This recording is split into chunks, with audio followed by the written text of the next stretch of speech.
इस वीडियो में हम तुर्कों का उदय देखेंगे और इनका भारत पर आक्रमण या कुल मिला के तुर्कों का भारत पर आक्रमण हम देखेंगे। इससे पहले की सारी वीडियोस आपको प्लेलिस्ट में मिल जाएंगी, आप प्लेलिस्ट चेक कर लीजिएगा। एंशिएंट हिस्ट्री की पूरी प्लेलिस्ट है और ये मिडिवल इंडियन हिस्ट्री शुरू कर रहा हूँ, तो इसके अभी 1-2 वीडियोज़ ही आई हैं, तो वो भी आप चेक कर लीजिएगा।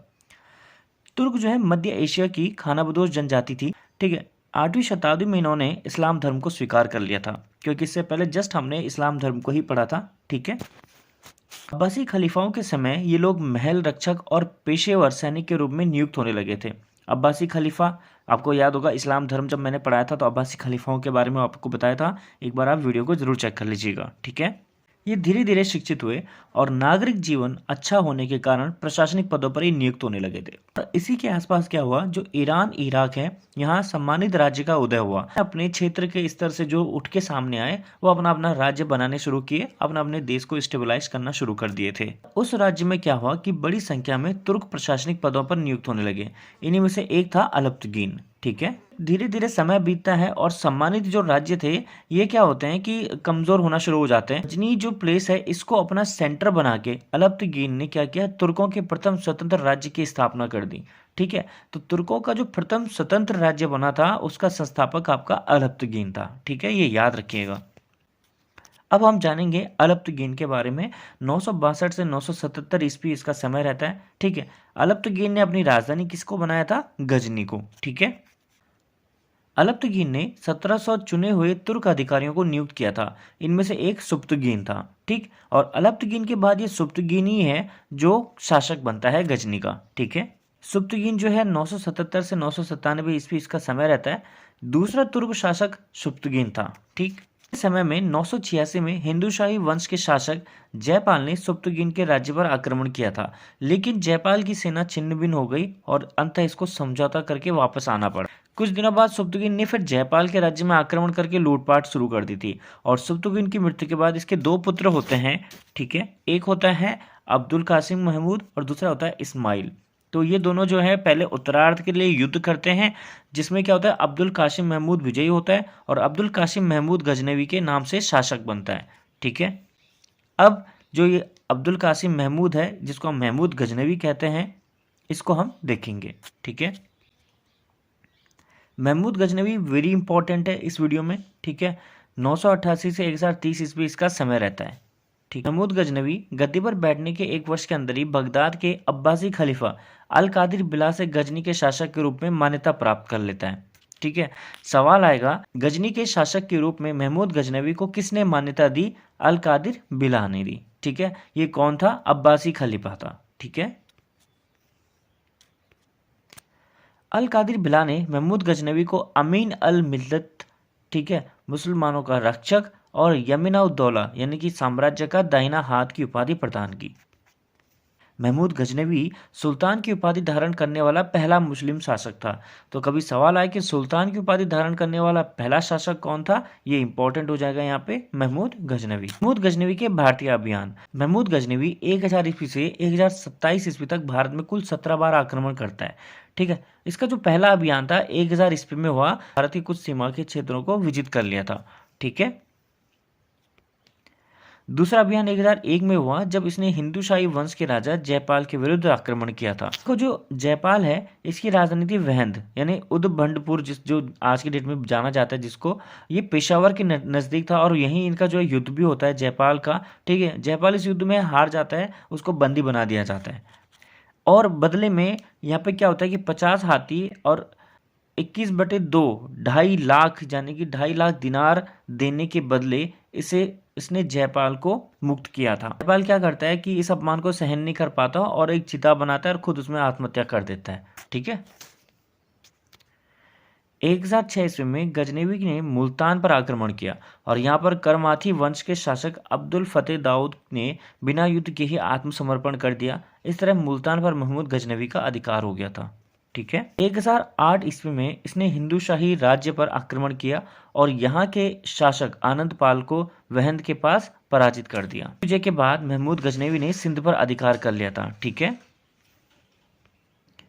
1013 ईस्वी में महमूद गजनवी ने थानेश्वर पर आक्रमण किया और यहाँ के मंदिरों को तोड़कर भीषण लूटपाट की थी। 1018 में इसने गंगा घाटी में प्रवेश किया और यहाँ पर गुज्जर प्रतिहार राजा राज्यपाल द्वारा शासित कन्नौज राज्य पर इसने आक्रमण किया था।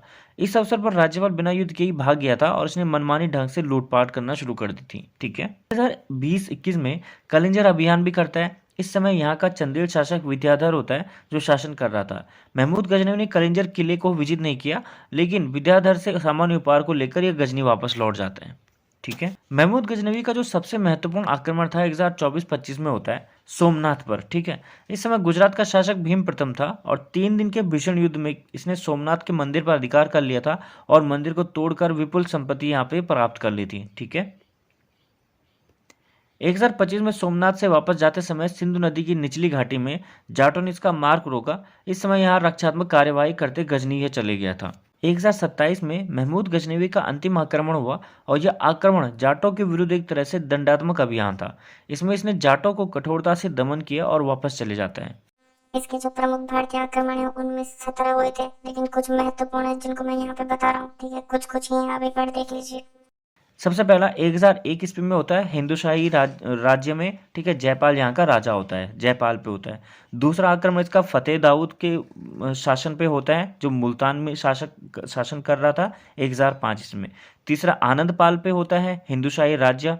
ठीक है, और 1008-9 में। ठीक है, इसके अलावा जो है राजा राम पे होता है इसका चौथा आक्रमण थानेश्वर के अंतर्गत 1012 से 13 ईस्वी में।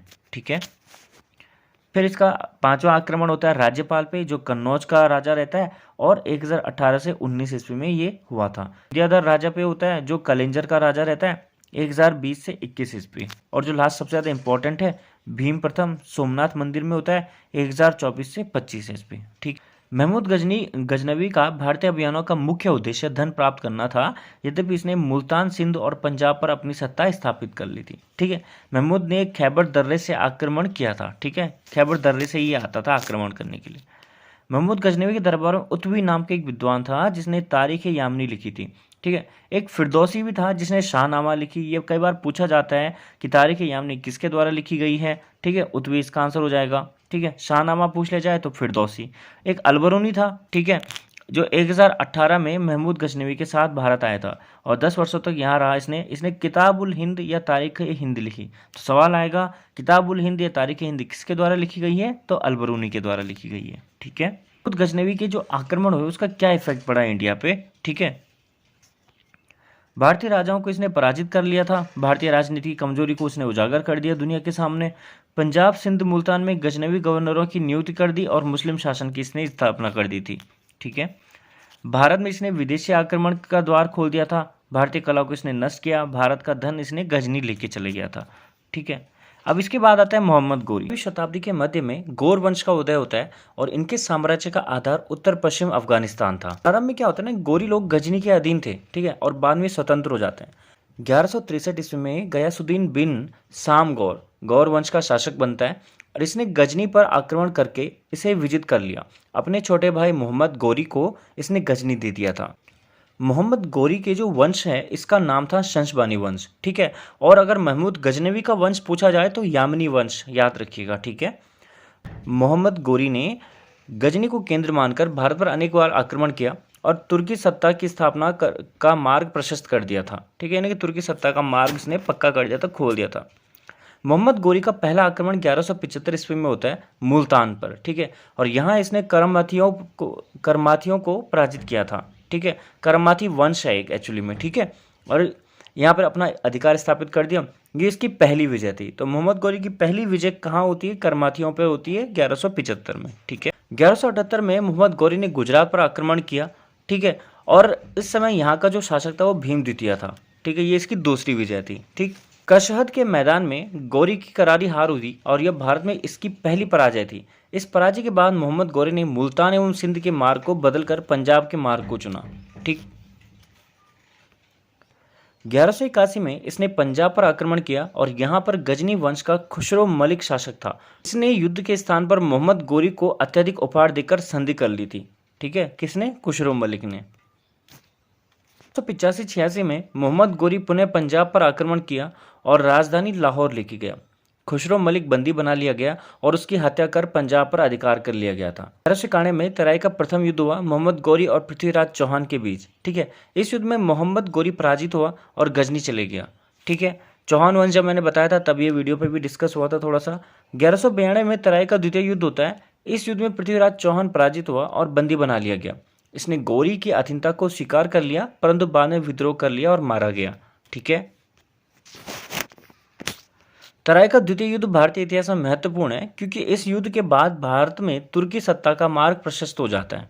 ठीक है, 1192 में मोहम्मद गौरी कुतुबुद्दीन ऐबक को अपने विजित भारतीय प्रदेशों का सूबेदार नियुक्त करके स्वयं गजनी चले गया था। ऐबक ने दिल्ली को राजधानी बनाकर शासन करना शुरू कर दिया था। ठीक है, 1194 में गौरी ने कन्नौज पर आक्रमण किया और इस समय यहाँ का शासक जयचंद था। चंदावर के युद्ध में मोहम्मद गौरी ने जयचंद को पराजित किया और मारा गया। इस युद्ध के बाद कन्नौज और वाराणसी पर गौरी का अधिकार हो गया था। ठीक है, 1196 में ऐबक ने अजमेर पर आक्रमण किया और यहाँ के शासक हरिराज चौहान को पराजित करके अजमेर को तुर्की राज्य में मिला लिया था। 1202 और 1203 में ऐबक ने कलिंजर अभियान किया और यहाँ के चंदेल शासक परमार्दी देव को पराजित करके बुंदेलखंड पर अपना अधिकार स्थापित कर लिया था। ठीक, उसी तरह 1205 में गौरी के सेनापति बख्तियार खिलजी ने बंगाल पर आक्रमण किया और यहाँ के शासक लक्ष्मण सेन को पराजित कर बंगाल को तुर्की सत्ता में मिला लिया था। ठीक है, अब मोहम्मद गौरी की जो अभियान थे, भारतीय अभियान थे, इनको भी एक नज़र में देख लीजिए। ठीक है, 1175 में मुल्तान में करमाथी वंश था, वहाँ पे उसका ये अभियान हुआ था 1175। फिर 1178 में गुजरात में भीम द्वितीय यहाँ का राजा था। ठीक है, फिर 1181 में पंजाब जहाँ का खुसरो मलिक शासक था। 1186 में पंजाब में खुसरो मलिक दोबारा। ठीक है, फिर 1191 में तराई का प्रथम युद्ध होता है पृथ्वीराज चौहान के बीच। ठीक है, फिर 1192 में तराई का द्वितीय युद्ध होता है पृथ्वीराज चौहान के बीच, जिसमें कि वो पृथ्वीराज चौहान पराजित हो जाते हैं। ठीक है, 1194 में कन्नौज का युद्ध होता है, चंदावर का युद्ध जिसको बोलते हैं, जयचंद के बीच में होता। ठीक है, 1195 में बयान का कुमारपाल के बीच। 1205 में खोखरो से युद्ध हुआ था। ठीक है, अब जो खोखरो का युद्ध है ना, देखो ये पंजाब मुल्तान में खोखरो ने विद्रोह किया था। ठीक है, और ऐबक ने इनको विद्रोह का दमन करने में मतलब ये असफल हो जाता है, कर नहीं पाता है। फिर 1205 में क्या करते हैं, मोहम्मद गौरी को पुनः भारत आता है, मतलब वो बुलाता है उसको। ठीक है, और खोखरो को पराजित कर देता है। भारत में गौरी की ये अंतिम विजय थी। ठीक है ना, मोहम्मद गौरी के जो सेनापति हैं, इनके द्वारा जो विजित क्षेत्र हैं, जैसे कि कुतुबुद्दीन ऐबक इसका सेनापति था। ठीक है, तो 1196 में अजमेर विजय की, 1197 में बदायूं विजय की, 1202 से 3 में बुंदेलखंड विजय, जो इंपॉर्टेंट है। ठीक है, बख्तियार खिलजी 1197 में बिहार और 1205 में बंगाल विजय इसने की थी। ठीक है, गौरी के अभियानों का उद्देश्य भारत तुर्की सत्ता की स्थापना करना था। इसके अभियान गोमल दर्रे से हुए थे। ठीक है, और महमूद गजनवी के कहाँ से हुए थे, तो खैबर दर्रे से। ठीक है, मोहम्मद गौरी जब लाहौर से गजनी वापस जा रहा था, तभी 15 मार्च 1206 को दमयक एक जगह पड़ती है, दमयक। ठीक है, स्थान पर कुछ विद्रोही ने इसकी हत्या कर दी थी और इसके शव को वापस गजनी ले जाया गया और वहाँ गजनी में इसको दफना दिया गया। था तुर्कों का उदय और भारत पर इनका आक्रमण। ठीक है, जिसमें हमने महमूद गजनवी और मोहम्मद गौरी को देखा, काफ़ी ज़्यादा इंपॉर्टेंट है ये दोनों। अलब्तगीन सुब्तगीन भी हमने देख लिया, शॉर्ट इतना ज़्यादा है नहीं उनके बारे में, जितना मतलब उनका नाम बस पूछ लिया जाता है। ठीक है, अब इसके बाद होगा हमारा जो मेन इंपॉर्टेंट है, दिल्ली सल्तनत शुरू होगा, तो वो वीडियो कल आ जाएगी। ठीक है, चैनल पहली बार आए तो एक बार पुरानी वीडियो चेक कर लीजिएगा। ठीक है, इसमें मैंने ज़्यादा एक्सप्लेनेशन नहीं दी है चीज़ों को, नॉर्मली फैक्ट वाइज बताए हैं, आप एक बार चेक कर लीजिएगा। कोई चीज़ समझ ना आए तो कमेंट करके ज़रूर बताना। धन्यवाद।